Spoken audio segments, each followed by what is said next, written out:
हाँ भाई, तो इस पार्ट में हम देखेंगे फ्रोडो और सैम के सफ़र को, जहाँ वो काफ़ी सारे मुश्किलों को पार करते हुए मॉर्डोर तक पहुँचते हैं। फ्रोडो और सैम अब मॉर्डोर के काफ़ी करीब आ चुके थे, लेकिन अब भी उनका सफ़र बहुत बड़ा था क्योंकि उनको मॉर्डोर जाने का रास्ता ही नहीं पता था। अभी वो दोनों एक पथरीले इलाके में हैं जहाँ फ्रोडो और सैम थोड़ा रेस्ट कर रहे हैं कि तभी फ्रोडो को एक भयानक सपना आता है और वो तुरंत जाग जाता है। इसके बाद ये दोनों एक पथरीले पहाड़ से नीचे उतर रहे थे उस एल्विश रस्सी की मदद से जो गैलेड्रिन ने सैम को दी है। यहाँ नीचे उतरते उतरते सैम की जेब से एक छोटा सा बॉक्स नीचे गिरने लगता है, लेकिन फ्रोडो उस बॉक्स को पकड़ लेता है। अब ये लोग नीचे आ चुके थे सतह पर। यहाँ फ्रोडो सैम से पूछता है कि आखिर इस बॉक्स में क्या है। सैम बोलता है कि इस बॉक्स में मसाले हैं जो कि पूरे शायर में सबसे अच्छे मसाले हैं और सैम इन मसालों को इसीलिए लाया है कि क्या पता रास्ते में कहीं रोस्टेड चिकन खाने को मिल जाए। ये सब बातें करके फ्रोडो और सैम को शायर की बहुत याद आने लगती है और वो लोग वहीं पर रुक जाते हैं। इसके बाद रात हो चुकी होती है, लेकिन ये दोनों सो नहीं पाते क्योंकि वहाँ पर बहुत तेज़ बारिश हो रही थी और ये दोनों एक पत्थर के नीचे छुपे हुए थे। यहाँ पर फ्रोडो को किसी के होने का एहसास होता है और हम भी देखते हैं कि कोई फ्रोडो और सैम को छुप छुप कर देख रहा है, लेकिन फ्रोडो इन सब बातों को इग्नोर कर देता है। अब अगली सुबह ये लोग आगे का सफ़र तय करना शुरू करते हैं और सारा दिन सफ़र करने के बाद वो उस पथरीले इलाके में ही थे। सैम कहता है कि मुझे ये जगह काफ़ी जानी पहचानी सी क्यों लग रही है। तब फ्रोडो उससे काफ़ी निराश होकर कहता है कि हम दोनों उसी जगह पे आ गए हैं जहाँ से आज चलना शुरू किया था।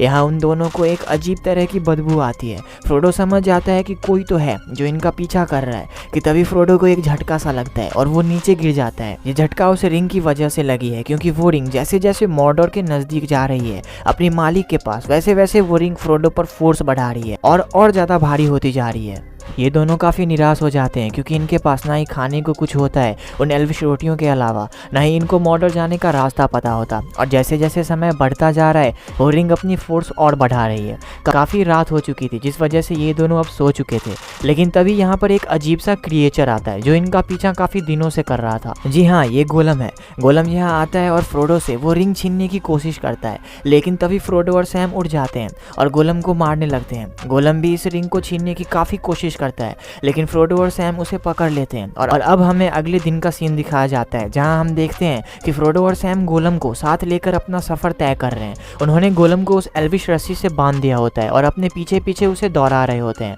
लेकिन इस एल्विश रस्सी की वजह से गोलम को काफ़ी तकलीफ हो रही थी और वो बहुत चिल्ला रहा था और उसे आज़ाद करने के लिए गिड़गिड़ा रहा था। गोलम फ्रोडो से कहता है कि आप हमें आज़ाद कर दीजिए और हम आपकी हमेशा सेवा करेंगे, आपकी आज्ञा का पालन करेंगे। दोस्तों, गोलम कभी भी अपने आप को मैं नहीं कहता बल्कि वो अपने आप को हम कहता है, क्योंकि गोलम के अंदर दो तरह के क्रिएचर हैं, पहला गोलम और दूसरा स्मेगल। और इस इंटायर मूवी में आप काफ़ी जगह पर देखोगे जहां गोलम अपने आप से बात कर रहा होता है टोन चेंज कर करके। यहाँ फ्रोडो को गोलम पर दया आ जाती है और वो उसे आज़ाद कर देता है और कहता है कि तुम हमें मॉर्डोर के ब्लैक गेट तक पहुँचाओगे। सैम को गोलम पर बिल्कुल भी भरोसा नहीं होता और वो एक बार फ्रोडो को इससे मदद मांगने के लिए मना भी करता है, लेकिन फ्रोडो के पास और कोई चारा नहीं होता और गोलम को मॉर्डोर का रास्ता भी पता होता है। इसीलिए फ्रोडो और सैम को ना चाहते हुए भी गोलम पर भरोसा करना पड़ेगा। सैम और फ्रोडो गोलम के साथ साथ जाते हैं। करीब 2 दिनों तक चलने के बाद अब ये सारे उस पथरीले इलाके को पार कर लिए थे और गोलम उन्हें आगे की तरफ ले जाता है। यहाँ आगे एक बहुत बड़ी जगह थी जो कि पूरी दलदल से भरी थी। सैम फ्रोडो को इस रास्ते से जाने के लिए मना करता है, लेकिन गोलम कहता है कि यही एक रास्ता है जहाँ से हम मॉर्डोर तक पहुँच सकते हैं। दरअसल गोलम को इस दलदल के बीच का एक सूखा रास्ता पता होता है जिस रास्ते पर ऑर्क्स नहीं आते हैं, क्योंकि उनको ये रास्ता पता ही नहीं होता। ये लोग काफ़ी दूर तक इस रास्ते पर चलते हैं और एक जगह पे आकर रुक जाते हैं कुछ खाने के लिए, लेकिन उनके पास खाने को एल्विश रोटी के अलावा और कुछ भी नहीं होता, लेकिन फिर भी ये दोनों उसी रोटी को खाते हैं। यहाँ गोलम भूख से तड़प रहा होता है। सैम उसे भी रोटी का एक टुकड़ा देता है खाने के लिए, लेकिन जैसे ही गोलम उस रोटी को खाता है वो उल्टियाँ करने लगता है। दरअसल गोलम हॉबिट्स का खाना नहीं खा सकता, इसीलिए वो उसी दलदल से कुछ कीड़े पकड़ कर खाने लगता है। यहाँ एक वक्त ऐसा आता है जब हम गोलम की आंखों में उस रिंग की लालच को देखते हैं। अब ये लोग खाना खाने के बाद फिर से चलना शुरू करते हैं और काफ़ी दूर तक चलने के बाद ये उसी दलदल के एक ऐसे जगह पे पहुँचते हैं जहाँ पर उस दलदल के पानी के अंदर काफ़ी सारे लाशें थी। ये लाशें थी ऑर्क्स, एल्व्स और इंसानों की। दरअसल ये लाशें काफ़ी सालों पहले हुए जंग की थी। यहाँ फ्रोडो रुक जाता है और एक लाश की तरफ देखने लगता है कि तभी इस लाश की आंखें खुलती है और फ्रोडो पानी में गिर जाता है। पानी में गिरने के बाद फ्रोडो को वहाँ की काफ़ी सारी लाशों की आत्माएं घेर लेती है और उसे वो रिंग छीनने की कोशिश करती है कि तभी गोलम और सैम फ्रोडो को पानी से बाहर निकाल देते हैं। यहाँ फ्रोडो गोलम को एक शक की निगाहों से देखता है, जैसे कि इसे गोलम के बारे में कुछ पता चला हो। इसके बाद रात हो जाती है और ये तीनों इसी दलदल के एक जगह पे सो जाते हैं। यहाँ सोते सोते फ्रोडो अपनी रिंग को बड़े प्यार से निहार रहा था और उसे सहला रहा था, जैसे कि उसके अंदर भी इस रिंग की लालच आ रही हो। लेकिन तभी फ्रोडो गोलम की आवाज़ सुनता है। दरअसल गोलम अपने आप से मतलब कि स्मीगल से बातें कर रहा था, जहाँ वो उस रिंग की काफ़ी तारीफ कर रहा था। फ्रोडो उठता है और ये गोलम से उसके बारे में पूछता है कि तुम कौन हो। दरअसल फ्रोडो को लगता है कि गोलम हॉबिट्स से ज़्यादा अलग नहीं है। गोलम फ्रोडो को कुछ भी नहीं बताता। तभी फ्रोडो गोलम को स्मीगल कह के पुकारता है। गोलम कुछ पल के लिए इमोशनल सा हो जाता है, लेकिन तभी वहाँ पर सौरन का एक सिपाही जो कि प्रेत था, उड़ने वाले एक मॉन्स्टर के साथ उस दलदली इलाके से गुजरता है। इन प्रेतों को नाज़गुल भी कहा जाता है। ये मॉन्स्टर दिखने में डायनासोर जैसा था, लेकिन इतना बड़ा नहीं था। फ्रोडो और बाकी सब छुपने लगते हैं, क्योंकि अगर उस प्रेत ने उन्हें देख लिया तो इन तीनों को मार देगा। जैसे ही वो प्रेत फ्रोडो और बाकी के सामने से गुजरता है, फ्रोडो के कंधे पे लगा चोट ताजा हो जाता है और उसे काफी दर्द भी होने लगता है। लेकिन सैम और गोलम फ्रोडो को संभालते हैं और सौरन का वो सिपाही वहां से चला जाता है। इसके बाद गोलम फ्रोडो और सैम को लेकर मॉर्डोर के ब्लैक गेट के पास पहुंचता है, जहां से मॉर्डोर के अंदर जा सकते थे। ये ब्लैक गेट काफी बड़ा था और इसको खोलने के लिए 2 बड़े बड़े दानव थे। तभी वहां पर इंसानों की एक बहुत बड़ी फौज उस गेट से मॉर्डोर के अंदर जा रहे थे। यहाँ फ्रोडो, सैम और गोलम ये तीनों एक पत्थर के पीछे छुपकर ये सारी चीजें देख रहे थे कि तभी सैम जिस पत्थर पर खड़ा था वो पत्थर गिर जाता है और वो नीचे की तरफ चला जाता है। यहाँ इंसानों की उस फौज से 2 सिपाही इस तरफ बढ़ते हैं जहाँ सैम गिरा है, लेकिन फ्रोडो गैलेड्रिन के दिए हुए कपड़े से सैम को और खुद को बचा लेता है। वो सिपाही उन दोनों को नहीं देख पाते और वहाँ से चले जाते हैं और अब पूरी फौज उस गेट के अंदर मॉर्डोर चली गई थी।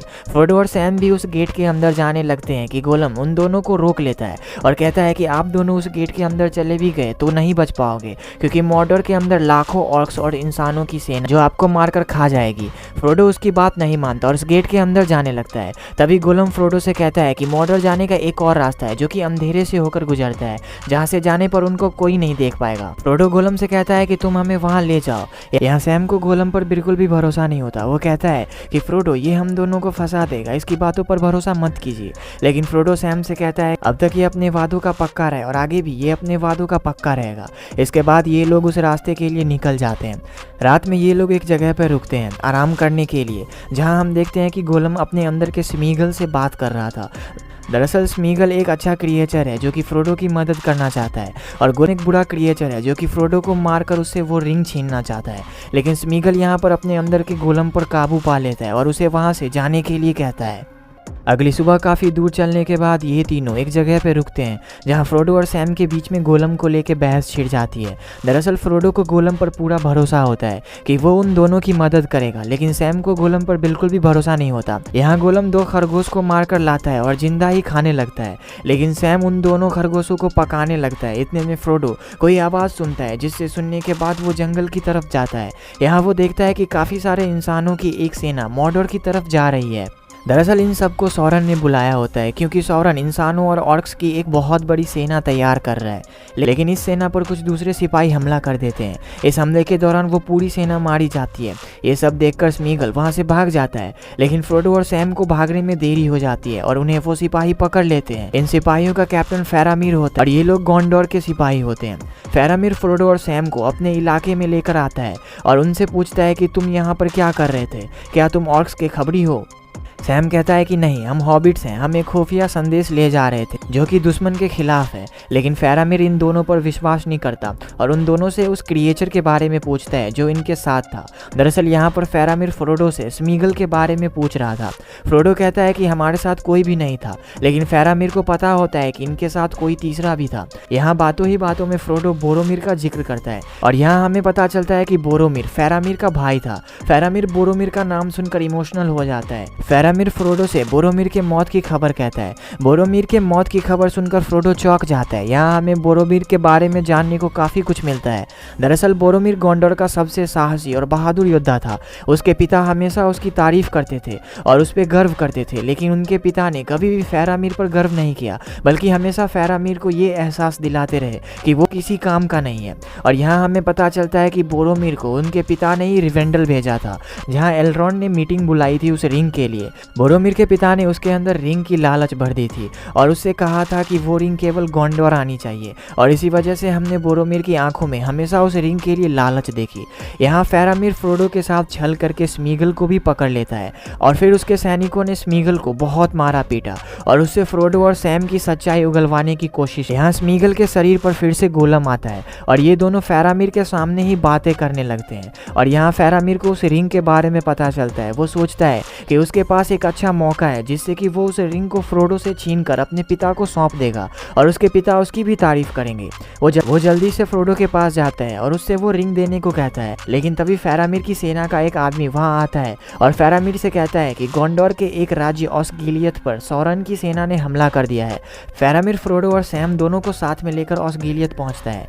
यहाँ ऑसगिलियत में जंग छिड़ी हुई थी। फेरामिर अपने सैनिकों से कहता है कि इनको ले जाकर मेरे पिताजी के हवाले कर और उनसे कहना कि इनके पास सौरन से लड़ने का जबरदस्त हथियार है। यहाँ फेरामिर उस रिंग की बात कर रहा था, लेकिन सैम चिल्लाकर कहता है कि क्या तुम्हें पता है कि तुम्हारे भाई बोरोमिर की मौत कैसे हुई? वो फ्रोडो की जान के पीछे पड़ गया था और उससे ये रिंग छीनने की कोशिश कर रहा था, और अगर ये रिंग गोंडोर आई तो केवल तुम लोगों का विनाश होगा और कुछ नहीं। इसीलिए हम लोगों को जाने दो, हम लोग इस रिंग को नष्ट करने जा रहे हैं। यहाँ फेरामिर का मन बदल जाता है और वो फ्रोडो, सैम और गोलम को अपने पिता के हवाले नहीं कर, लेकिन आगे फेरामिर कुछ कर पाता उससे पहले वहां पर नाज़गुल आ जाता है। नाज़गुल उन्हीं प्रेतों को कहा जाता है जिसने फ्रोडो के कंधे पर वार किया था। यहाँ फ्रोडो अपने रिंग का इस्तेमाल करने ही वाला था नाज़गुल को मारने के लिए, लेकिन सैम उसे ऐसा करने से रोक लेता है और गोंडोर के लोग नाज़गुल को भगाने में कामयाब हो जाते हैं। इसके बाद फेरामिर फ्रोडो, सैम और गोलम को गोंडोर के एक खुफिया रास्ते से जाने को कहता है। फेरामिर फ्रोडो से पूछता है कि तुम लोग मॉर्डोर किस रास्ते से जाने वाले हो? फिर फ्रोडो कहता है कि गोलम उसे किसी सीढ़ियों और गुफा से होकर ले जाने वाला है। यहाँ फेरामिर गोलम का गला दबाता है और उससे कहता है कि तुम इन सबको उस रास्ते से क्यों ले जा रहे हो? दोस्तों, यहाँ हमें फेरामिर के एक्सप्रेशन से पता चलता है कि वो रास्ता बहुत ही खतरनाक होने वाला है।